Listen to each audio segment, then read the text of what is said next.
समय स्वाधीनता आंदोलनर बणर निआं परी स्वाधीनता आंदोलनर जुआर चारिआडे व्यापी चली थाए। एही आंदोलनर निआरे झास देई कारारत थांती जणे 28 वर्षर युवक। तांको पाखकु चिठीटीए आसी पहुँचला। लिखिथिले तांकर बंधु दिलीप राय। एही आंदोलन समय गीत संगीत रे मनोनिवेश करिथिबारु किछिटा लज्जित मनुथिले निजको। आउ एहार प्रत्युत्तर रे बंदीशालारू जो चिठीटी तांको पाखकु जाइथिला सेथिरे कौन लेखा थिला आसंतु सुनिबा।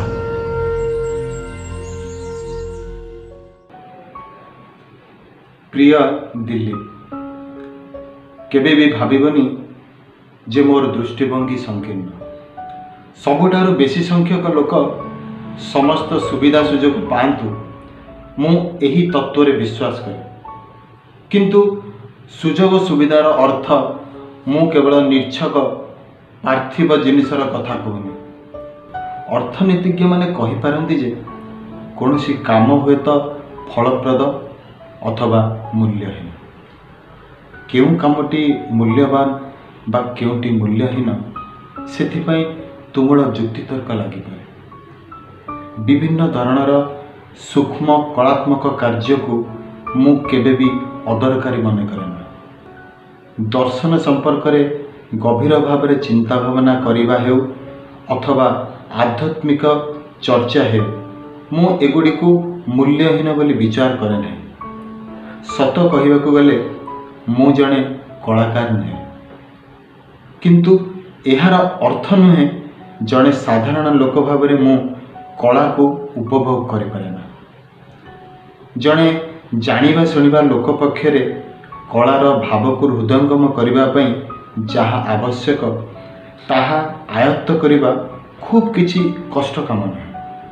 शेक्सपियर भाषा रे कहिले जेतेबेले time is out of joint अर्थात आजी परी दुर्दिन रे तुमे संगीत चर्चा समय नष्ट करुच बोली भावी लज्जित बा दुखित हेबार कोनोसी कारण नहीं। हे मोर प्रिय बंधु, सहर गाँ देशर कोण कोण को संगीतर मूर्छना रे भरी दियो। चिर प्रवाहमान संगीतर धारा जहाँ आमर जनजीवन हरई देछि ताकू तुमर संगीत दे पुनर्जीवित कर।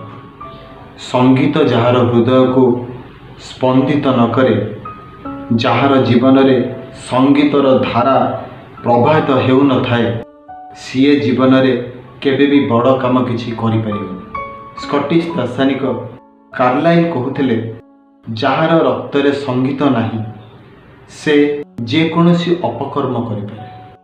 मु जानि नाही एहा केते दूर सत्य, किंतु मु एहा विश्वास करे जे संगीत जहाँ भितर भावावेग सृष्टि न करे से चिंतारे बा कामरे उच्चतर सोपान रे पहुँची पारिबो नाही।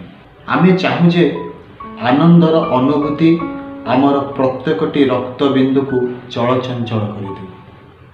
कारण परम आनंद मध्य ही आमे नूतन सृष्टि करिवार उत्साह पाइथाउ। वाद्य संगीतर मूर्छना को बाद दे आउ किए एपरी आनंदर धारा ढाली दे पारे।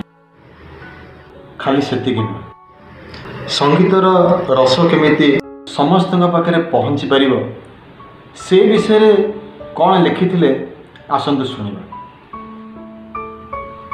एही संगीत बा कलारे थिबा सूक्ष्म आनंद किपरि सबुठारु दरिद्रतम जनता पाखे पहुँची पारिबो आमको ताहा निश्चित करिया पड़िबो।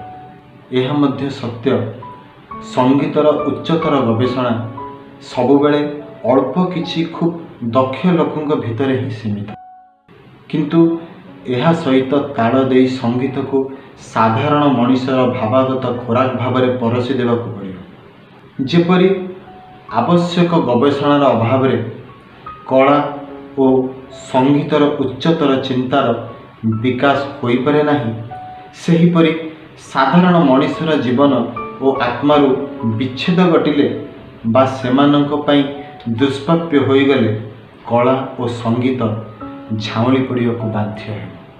ମୁଁ ମନେ କରେ ଲୋକଗୀତ ଓ ଲୋକନୃତ୍ୟ ମଧ୍ୟ ଦେଇ କଳା ଓ ଜୀବନ ପରସ୍ପର ସହ ସଂଯୋଜିତ ହୋଇଥାଏ।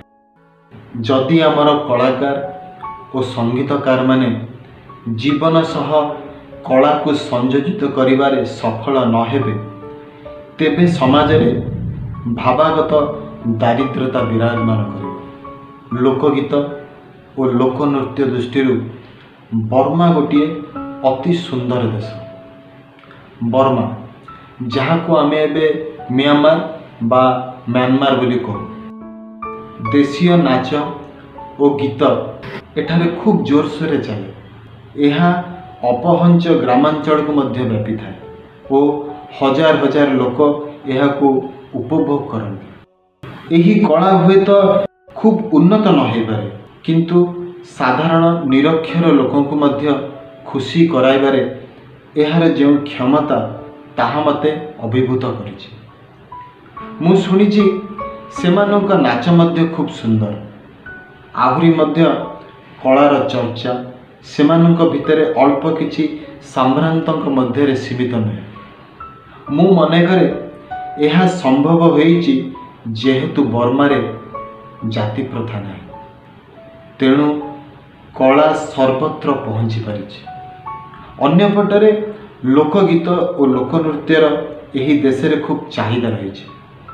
ତେଣୁ ଏଠାରେ ଲୋକମାନଙ୍କ ମଧ୍ୟରେ ସୌନ୍ଦର୍ଯ୍ୟବୋଧର ଧାରଣା ଭାରତୀୟଙ୍କ ଠାରୁ ଗଭୀରତର।